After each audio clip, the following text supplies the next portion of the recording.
Dengan rasa frustasi, Li Yuanyi menanyakan apa yang terjadi, padahal usahanya kemarin setidaknya mendapatkan nilai 90, bahkan mendekati sempurna, tapi dirinya tidak mendapatkan 1 poin pun. Melihat Li Yuanyi yang sedang frustasi, Duoding hanya bisa mencoba untuk menenangkannya. Duoding mengatakan jangan cemas. 2 hari ini kita sudah membuat kemajuan besar, kita pasti bisa menaklukkan Khufu. Mendengar perkataan Duoding membuat Li Yuanyi menjadi tenang. Saat Li Yuanyi terdiam, tiba-tiba dia mencium bau yang sangat menyengat. Dalam hatinya Li Yuanyi mengatakan, kalau pemilik tubuh asli ini begitu ceroboh, pakaiannya benar-benar busuk.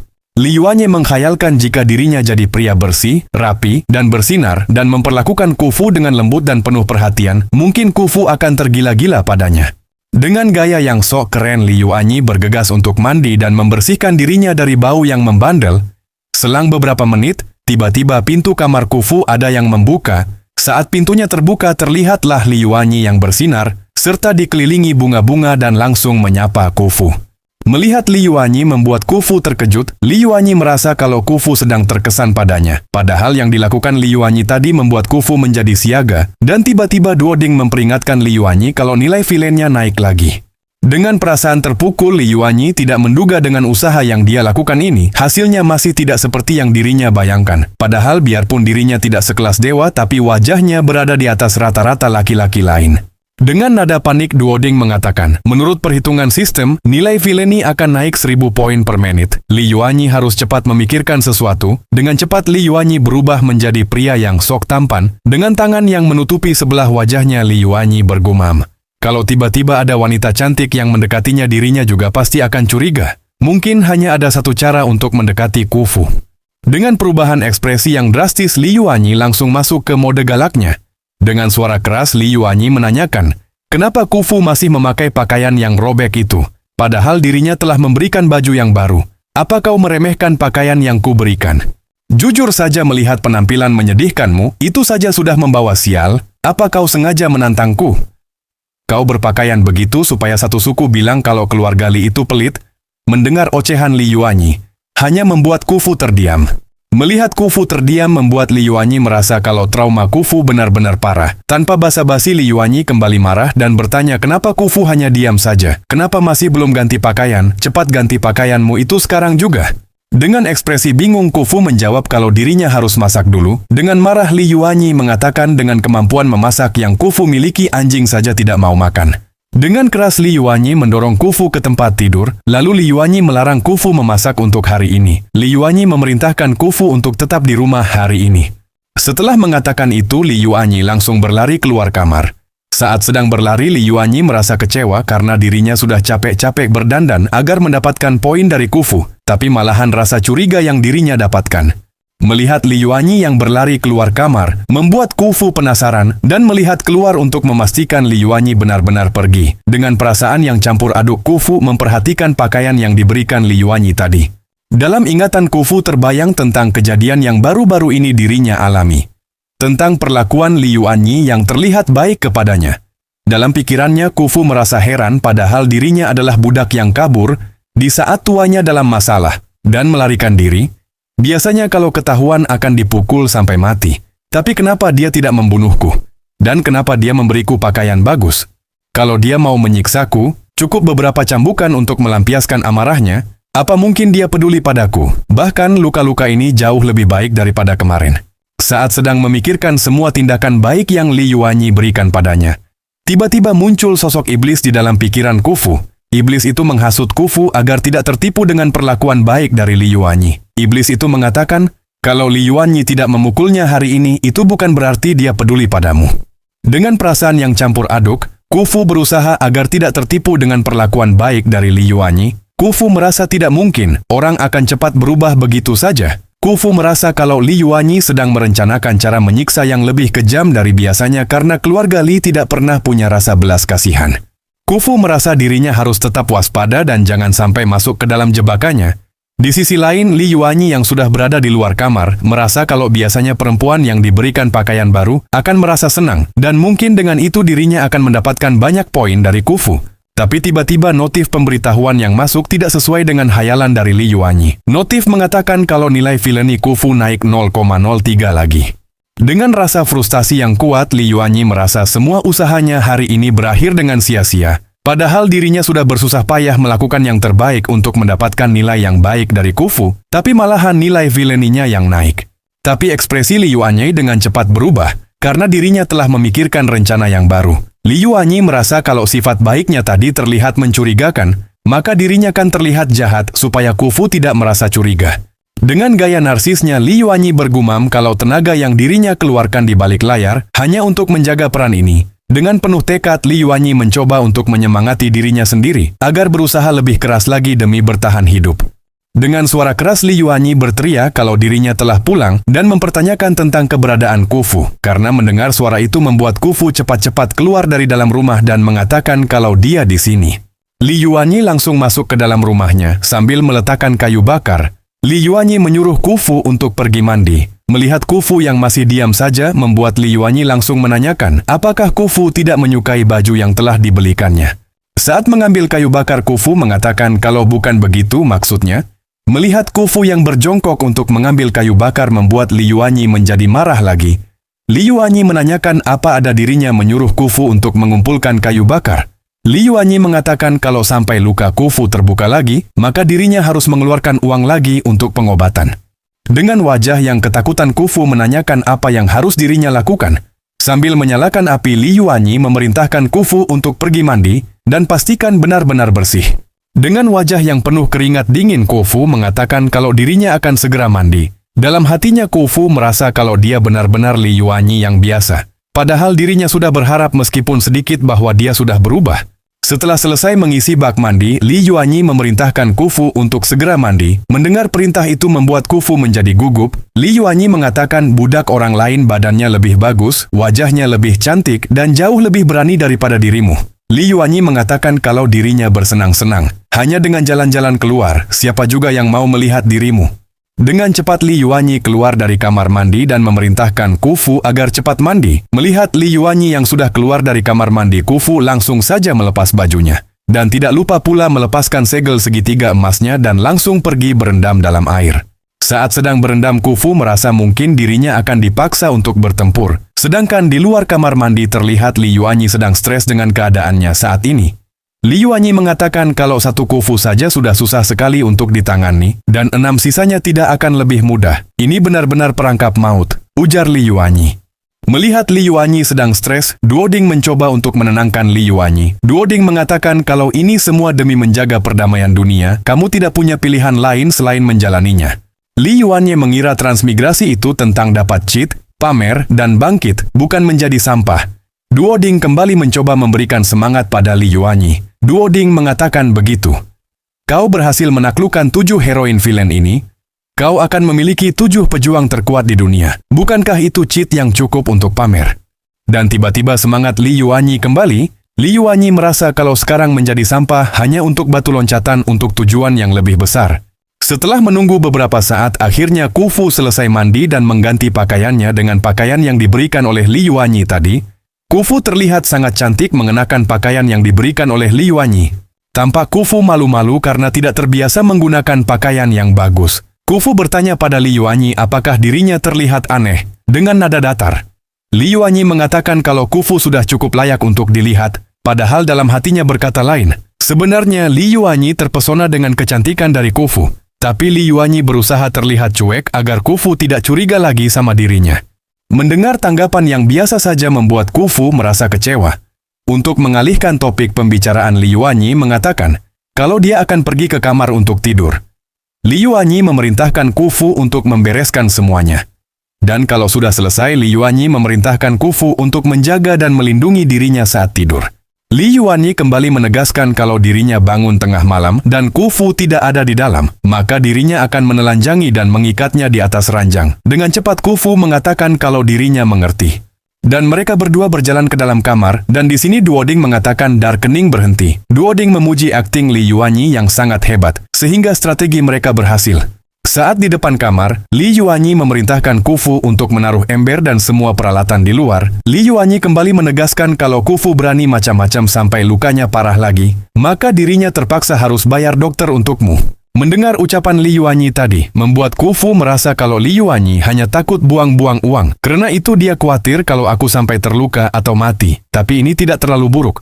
Dalam isakan tangis, Kufu merasa kalau saat ini jauh terasa lebih baik dari biasanya. Padahal dirinya telah mencoba kabur, seharusnya sekarang dia sudah dihukum mati atau disiksa sampai mati. Tapi yang dirinya rasakan jauh berbeda dari bayangannya itu. Dan tiba-tiba notif sistem masuk, sistem mengucapkan selamat karena Darkening Value turun drastis dan mendapatkan hadiah 10 poin. Rak level .2 di sistem shop sudah terbuka, sekarang lebih banyak item yang bisa dibeli.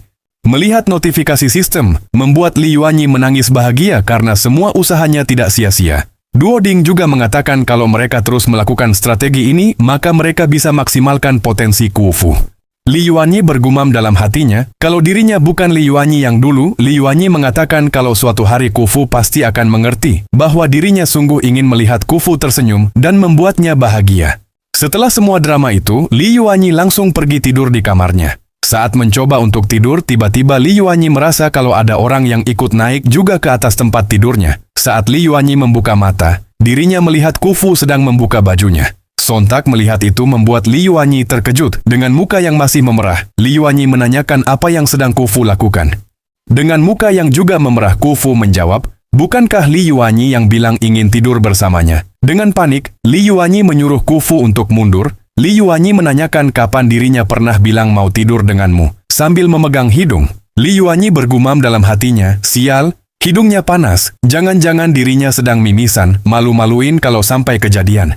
Karena kejadian itu membuat notif sistem muncul, di panel sistem terlihat kalau nilai villain sedang meningkat. Melihat notifikasi itu membuat Li Yuanyi panik, dan dengan cepat Li Yuanyi kembali berakting. Dengan muka marah, Li Yuanyi mempertanyakan siapa yang ngasih kau nyali. Lihat diri sendiri di cermin, rusukmu aja tinggal tulang, hanya anjing yang suka menggerogoti tulang. Mengerti nggak? Dengan raut muka bingung, Kufu menanyakan, bukankah belakangan ini sikap Tuan agak aneh? Apakah mungkin karena ingin? Dengan cepat Li Yuanyi memotong ucapan Kufu. Li Yuanyi mengatakan kalau Kufu terlalu kelebihan analisa. Dengan suara keras Li Yuanyi memerintahkan Kufu untuk tidur di ranjang, sedangkan dirinya tidur di lantai. Masing-masing tidur sendiri, jadi jangan bikin dirinya naik darah. Dan dengan keras Li Yuanyi mendorong Kufu ke tempat tidur. Dan Li Yuanyi langsung menjauh dari tempat tidur. Li Yuanyi mengumpat karena gara-gara tadi pinggangnya jadi keseleo. Li Yuanyi membuat alasan kalau kasurnya terlalu empuk dan dirinya akan tidur di lantai saja. Saat Kufu ingin bicara, Li Yuanyi langsung memerintahkan Kufu untuk tidur saja. Melihat Li Yuanyi yang tidur di lantai, Kufu hanya bisa menghela nafas. Karena Li Yuanyi sudah tertidur, Kufu mencoba juga untuk tidur. Dalam hatinya Kufu merasa kalau hari ini terasa sangat tenang. Dengan perlahan Kufu memejamkan matanya. Di saat tidur, Kufu bermimpi tentang masa lalunya yang sangat menyakitkan. Di dalam mimpi Kufu mengingat kalau desa sedang diserang dan dibakar oleh para bandit. Dengan penuh tangis Kufu mencoba berlari, dan dari belakang tiba-tiba ada serangan yang mengenai Kufu dan membuat Kufu terjatuh dan langsung pingsan. Di dalam mimpi Kufu sedang dikurung dalam jeruji besi, dengan tangan dan kaki dirantai, tubuh penuh luka, Kufu hanya bisa menangis. Mendengar suara Kufu yang sedang mimpi buruk membuat Li Yuanyi terbangun. Li Yuanyi langsung menanyakan apakah kau baik-baik saja. Duoding yang berada di sebelah Li Yuanyi mengatakan sangat sulit membangunkan orang yang sedang bermimpi buruk. Li Yuanyi bangkit dari tidurnya dan menghampiri Kufu. Dalam hatinya Li Yuanyi menebak kalau Kufu pasti sedang memimpikan masa lalunya. Li Yuanyi mengatakan gadis dari suku rubah mulia dijual sebagai budak sejak kecil, menderita penghinaan dan kekerasan, mudah sekali menebak apa yang sedang ia mimpikan. Li Yuanyi teringat kalau dalam novel aslinya disebutkan bahwa kekuatan suku rubah Kufu tersegel sebagian karena trauma masa kecil, membuatnya rentan dibuli seperti ini. Li Yuanyi melihat luka di paha Kufu masih belum sembuh. Dengan cepat Li Yuanyi mengambil kotak obat dan mengoleskan obatnya ke paha Kufu. Karena merasakan sakit membuat Kufu terbangun dari tidurnya, tapi dia masih pura-pura tidur. Dalam hatinya Kufu bertanya apa yang sedang Li Yuanyi lakukan padanya. Karena ini terasa sakit sekali, Kufu merasa ada yang aneh. Karena tadi siang Li Yuanyi menyuruhnya makan, lalu malamnya sengaja tukar tempat tidur denganku. Apa itu cuma untuk membuatku lengah lalu meracuniku? Karena merasa Li Yuanyi sudah tidur lagi, Kufu langsung membuka matanya. Dalam pikirannya Kufu bertanya-tanya, kenapa Li Yuanyi memakai cara berputar-putar begini? Kalau ingin membunuhnya kan bisa langsung saja. Dengan tangan yang meraba ke dalam pakaian lamanya, Khufu mengambil pecahan kaca yang tajam dan terlihat Li Yuanyi sedang tertidur pulas di lantai. Dengan diam-diam Khufu mendekati Li Yuanyi dan menempelkan pecahan kaca tadi ke lehernya. Khufu mengatakan kalau Li Yuanyi selalu menyiksanya saat dirinya tidur, jangan salahkan aku kalau. Saat hendak menusuk leher Li Yuanyi, tiba-tiba Khufu merasa ada yang gatal. Saat Khufu memeriksa ke arah yang gatal tadi, terlihat kalau luka Khufu sudah mengering. Khufu merasa kalau yang dikatakan Li Yuanyi tadi benar. Benda yang bikin sakit tadi ternyata benar-benar obat, dan karena itu membuat poin kesukaan Khufu menjadi naik. Malam telah berganti pagi, dimulailah hari kedua. Li Yuanyi transmigrasi ke dalam novel. Cerita berlanjut ketika Duoding terlihat cemas sambil membangunkan Li Yuanyi. Duoding mengatakan kalau tokoh utama yang asli baru saja ikut transmigrasi. Li Yuanyi yang masih setengah sadar menanyakan apa yang dimaksud Duoding dengan tokoh utama yang asli. Dengan nada yang masih cemas, Duoding mengatakan tokoh pria utama dari May Seven Wives are villainess Shi Tiarui. Tiba-tiba sistem Duoding mendeteksi lonjakan energi dari backend dan menelusurinya. Shuai Ding pasti membawa Shi Tiarui ke dunia ini. Mendengar nama itu membuat Li Yuanyi menjadi sangat terkejut. Li Yuanyi menanyakan apa yang dimaksud Duoding adalah si tokoh utama yang tampan, kuat, dan jago merayu itu. Aku harus ngapain sekarang, ucap Li Yuanyi. Duoding tidak menyangka kalau mereka akan bertindak secepat ini. Dengan bakat alaminya, dia bisa menyalip kemajuanmu dalam waktu singkat. Mendengar ucapan dari Duoding, membuat Li Yuanyi berpikir, kalau mengurus Khufu saja sudah mimpi buruk, sedangkan Shi Tiarui adalah tokoh utama sesungguhnya. Sedangkan aku cuma si penyiksa yang menyeramkan yang dibenci Khufu, ini benar-benar situasi yang gawat. Duoding mengatakan kalau prioritas kita sekarang adalah mempercepat ark penebusan Khufu. Tapi menurut Li Yuanyi kalau terburu-buru dengan Khufu cuma berbalik menyakitkan, kesabaran adalah kunci untuk menghadapi Khufu.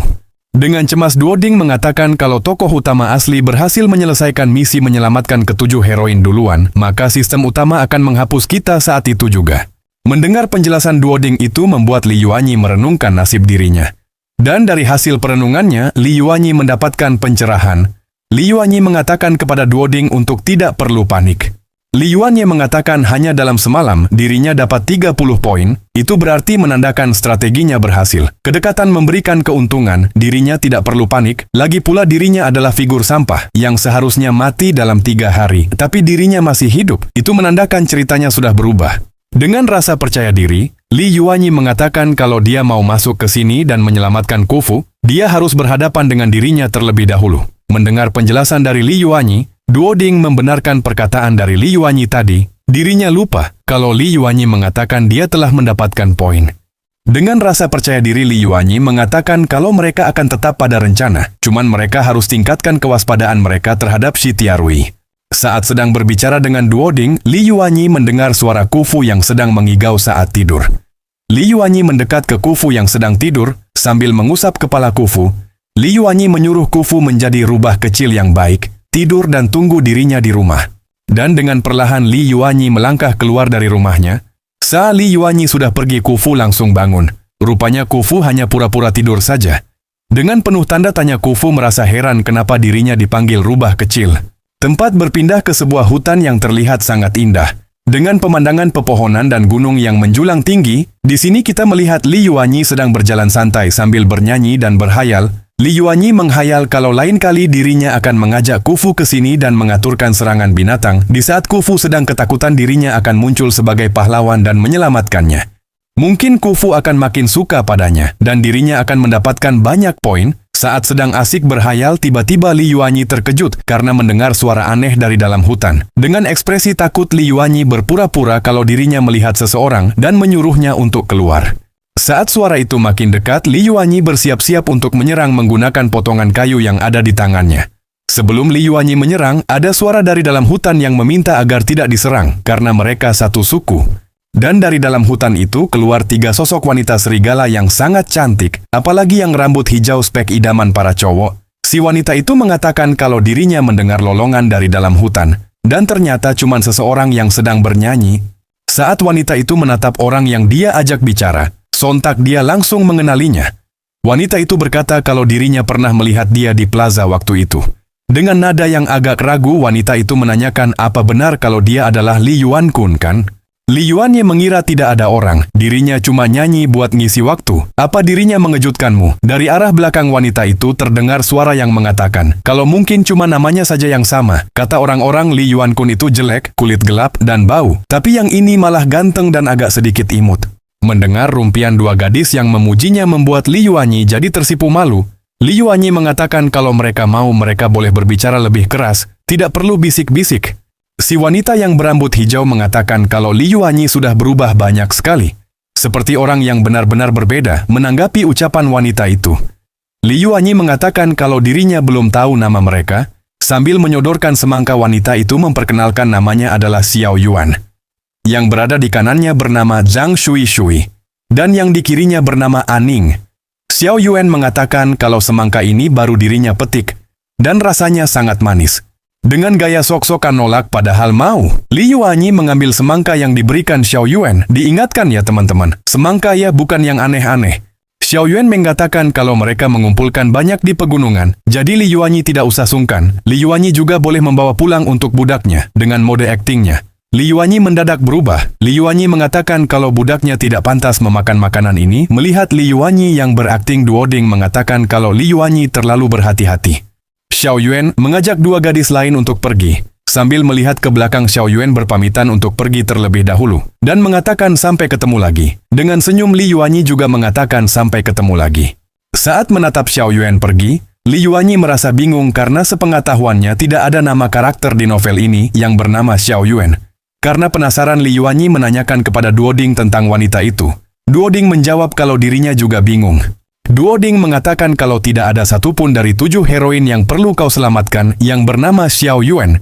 Duoding mengatakan kalau Li Yuanyi sekarang bersih, kulit cerah, dan punya pesona, pasti menarik tokoh wanita lain. Mendengar ucapan Duoding membuat Li Yuanyi menjadi sombong karena merasa dirinya benar-benar sangat tampan.